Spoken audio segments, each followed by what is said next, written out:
So, what is the real meaning of the expression Allahu Akbar? Because in many people's minds right now, when you hear someone say Allahu Akbar, it brings scary feelings, I think, to people because it's now kind of tied to terrorism.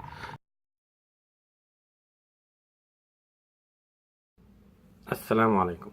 So sometimes when I am at a store and my phone has an adhan app, the adhan is the call to prayer, and we Muslims pray 5 times a day.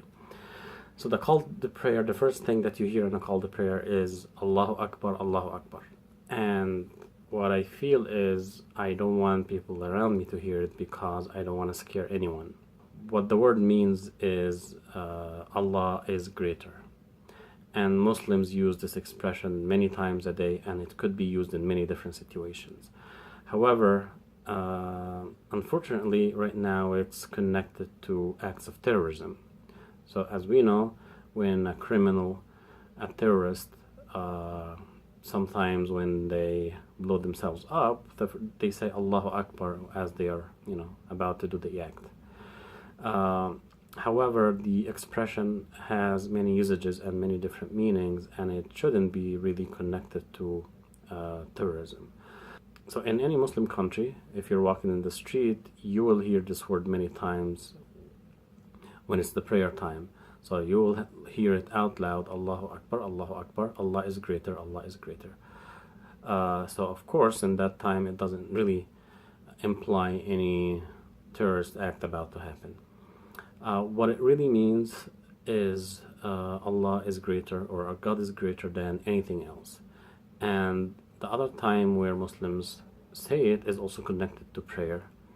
And that's when you actually stand in prayer and you enter into the prayer, you say Allahu Akbar, and then between every different position in the prayer, you stand, you bend, you prostrate, you stand again, you say Allahu Akbar. So why do you say it when you're entering the prayer? One of the interpretations could be that you are saying Allahu Akbar, Allah is greater than the world that you're temporarily leaving behind and entering into a spiritual state of connection with God. So you are, and what you say it between each position just to remind yourself that God is greater than whatever problems you might have, whatever worldly thoughts come to your mind when you are in a state of prayer. And in the Quran, the expression is used in one verse, for example, where Allah says, وَلْتُكَبِّرُ اللَّهَ عَلَى مَا هَدَاكُمْ, meaning say Allahu Akbar for the guidance that He has given you. So again, it's an expression that's supposed to be used as a way of giving thanks to Allah for the guidance, the spiritual guidance given to some achievement. It could be used in that instance as well. And of course, it can be also used in war, during times of war, when soldiers are about to fight. They say Allahu Akbar, and it means Allah, God is greater than your enemy, greater than your fears of death, for example. So it is used in one instance in a situation of violence, which is war. However, on a daily basis, it's really connected more to a spiritual state of prayer.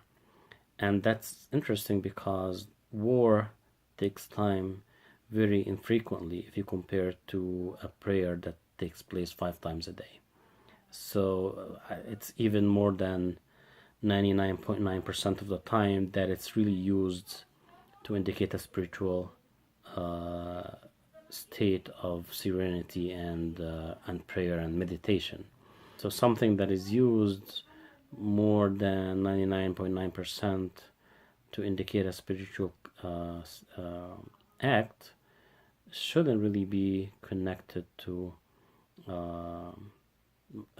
acts of terrorism or violence. And we shouldn't be blaming people that connected to that act of violence. It's just because they heard it in that context. What I'm doing is clarifying what it really means linguistically, and also what it really means in a Muslim's daily life.